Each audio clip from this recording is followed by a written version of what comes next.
हाँ भाई, चलिए आज हम लोग सीखते हैं pascal law. Pascal law class 11 बहुत इंपॉर्टेंट एक टॉपिक है और उसका डेरिवेशन, एक छोटा सा डेरिवेशन है, उसको सीखते हैं और उससे हम लोग प्रूव करेंगे कि क्या पास्कल लॉ का जो कहना था, पास्कल का जो कहना था कि किसी भी फ्लूइड के अंदर किसी एक पॉइंट पे, समझिएगा बात को, किसी भी फ्लूइड में किसी एक पॉइंट पे सारा का सारा प्रेशर जो होता है वो इक्वल होता है। ठीक है, किसी भी फ्लूइड में किसी एक पॉइंट पे ऑल प्रेशर जो होते हैं वो क्या होते हैं, इक्वल होते हैं, बराबर होता है। उसी चीज को हम लोग प्रूव करते हैं। तो समझते हैं पास्कल लॉ।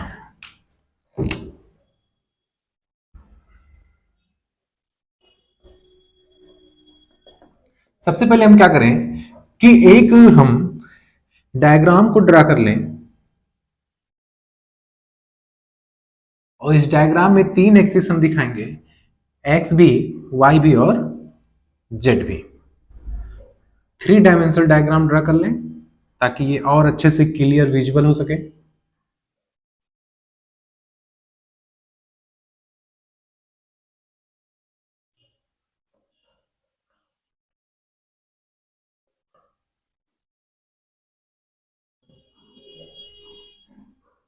ना। चलिए, ये एक्सिस जो है हॉरिजेंटल है, ये एक्सिस कैसा है, हॉरिजेंटल। तो इस लेंथ को हम एक छोटा सा लेंथ मान ले, इसको मान ले हम लोग क्या, डी एक्स। ये एक्सिस वर्टिकल है तो इसको मान ले डी वाई, इस लाइन को क्या मान ले, डी वाई। और ये जो है इसको हम क्या मान ले, डी एस। कितना मान ले लेंथ, डी एस। अच्छा, ये जो फ्लूइड है, इस फ्लूइड में जो प्रेशर लगेगा वर्टिकल डायरेक्शन में, वो प्रेशर कितना लगेगा भाई, वो प्रेशर लगेगा पी के बराबर। प्रेशर कितना लगेगा, पी के बराबर। और कैसे डायरेक्शन में, वर्टिकल, तो इसको हम रिप्रेजेंट कर दें पी वाई से। प्रेशर लगेगा कितना, पी, और किस डायरेक्शन में, वर्टिकल डायरेक्शन में, तो इसको हम रिप्रेजेंट कर दें किससे, वाई से। अब इसमें अगर देखते हैं तो इसमें भी प्रेशर कितना लगेगा, पी ही लगेगा।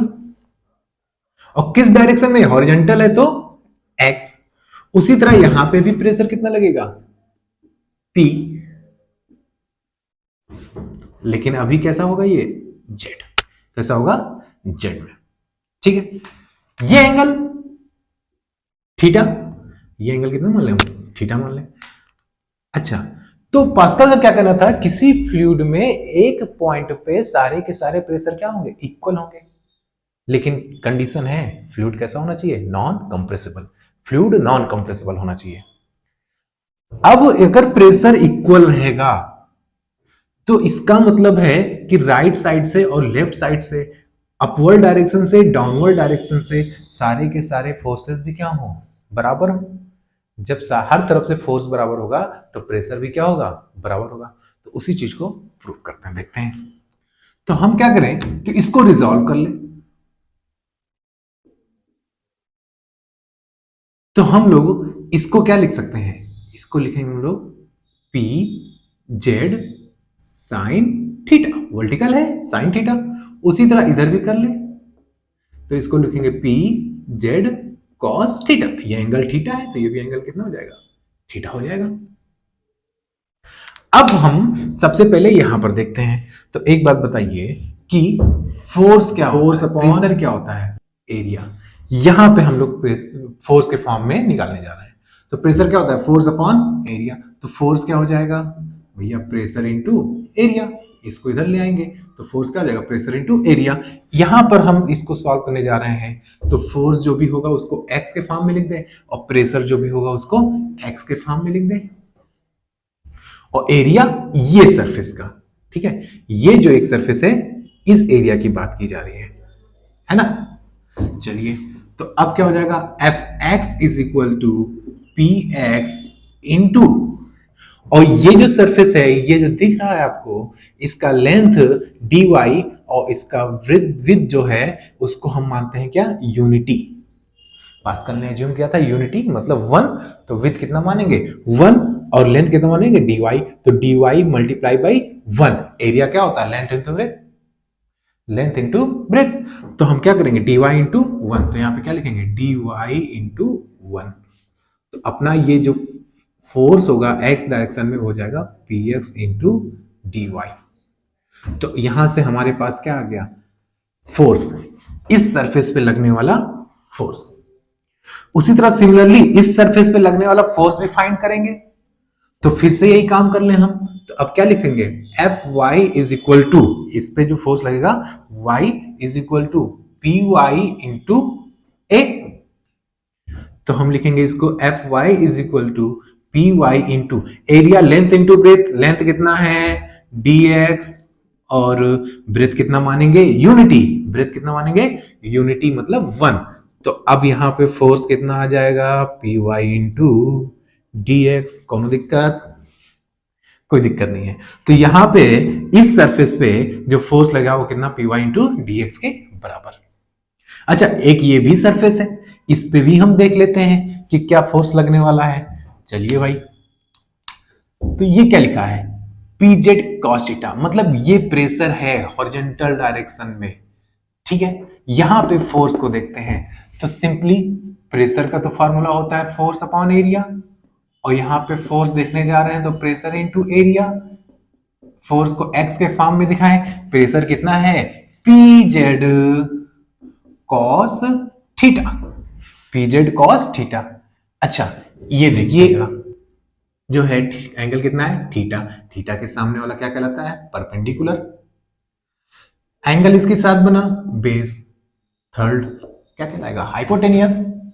भैया थीटा के सामने परपेंडिकुलर, ये हो गया बेस, वो क्या हो गया हाइपोटेनियस। अब अगर आप ध्यान से देखिए तो देखिए पंडित बद्री प्रसाद हर हर बोले। तो बताइए साइन थीटा क्या होता है perpendicular upon hypotenuse. Sign theta क्या होगा परपेंडिकुलर अपॉन हाइपोटेनियस। और कॉस थीटा क्या होगा base upon hypotenuse. Cos theta क्या होगा बेस अपॉन हाइपोटेनियस। तो यहां पे अच्छा एरिया है तो एरिया लिख दें, तो कॉस थीटा क्या हो जाएगा आपका बेस अपॉन हाइपोटेनियस। तो हम लिख देंगे यहाँ पे F X is equal to P Z, और कॉस थीटा की जगह पे क्या लिखेंगे base upon hypotenuse into area. Area भैया एरिया इस सरफेस पे, तो एरिया कितना हो जाएगा ds, और विड्थ कितना होगा 1 यूनिटी, तो क्या लिखेंगे ds इंटू 1। तो एफ एक्स की जगह पे अब क्या आ जाएगा पी जेड, और बी बेस है ना, बी क्या है बेस है। बेस कौन है ये है, मतलब ये डी वाई, यहां पे क्या लिखेंगे D Y upon hypotenuse, hypotenuse D S, यहां पे क्या लिखेंगे D S multiply by D S. 1 का तो 1 से मल्टीप्लाई करेंगे डीएस ही रहेगा। ये डीएस को हम क्या करें खत्म, तो हमारे पास आ जाएगा F X is equal to P Z D Y. बताइए यहां तक कोई दिक्कत नहीं है।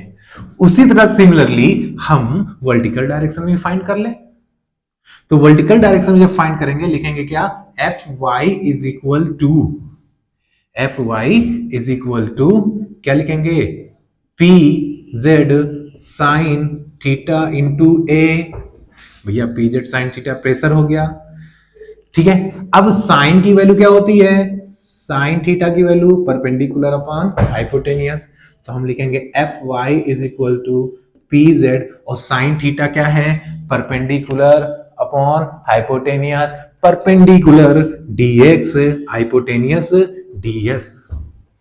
तो क्या लिखेंगे D X upon D S, और मल्टीप्लाई मल्टीप्लाई बाई एरिया, और एरिया इस सरफेस का, तो ये हो गया लेंथ ds, और विड्थ कितना हो गया यूनिटी 1। तो लिखेंगे यहाँ पे क्या ds इंटू 1। ये ds फिर से खत्म हो गया, एफ वाई की वैल्यू आ गई P Z into D X. F Y कितना आ गया P Z into D X. अब देखिए ये भी एफ एक्स, ये भी एफ एक्स, ये भी एफ वाई, ये भी एफ वाई। तो यहां पे एफ एक्स की वैल्यू क्या है P X into D Y. F X की वैल्यू क्या है P X into D Y. तो अगर हमने शुरू में ही बताया क्या कि किसी एक पॉइंट पे ऑल प्रेशर्स क्या होने वाले हैं इक्वल होने वाले हैं, एक दूसरे के बराबर। इसका मतलब है कि इधर से जो फोर्स लग रहा है उतने ही फोर्स ये भी तो लगा रहा है, और इधर से जो फोर्स लग रहा है उतने ही फोर्स ऊपर से भी लग रहा है। तो इस चीज को इक्वल कर दें। तो यहां पे देखिए ये हो गया आपका लेफ्ट टू राइट, और ये हो गया आपका राइट टू लेफ्ट।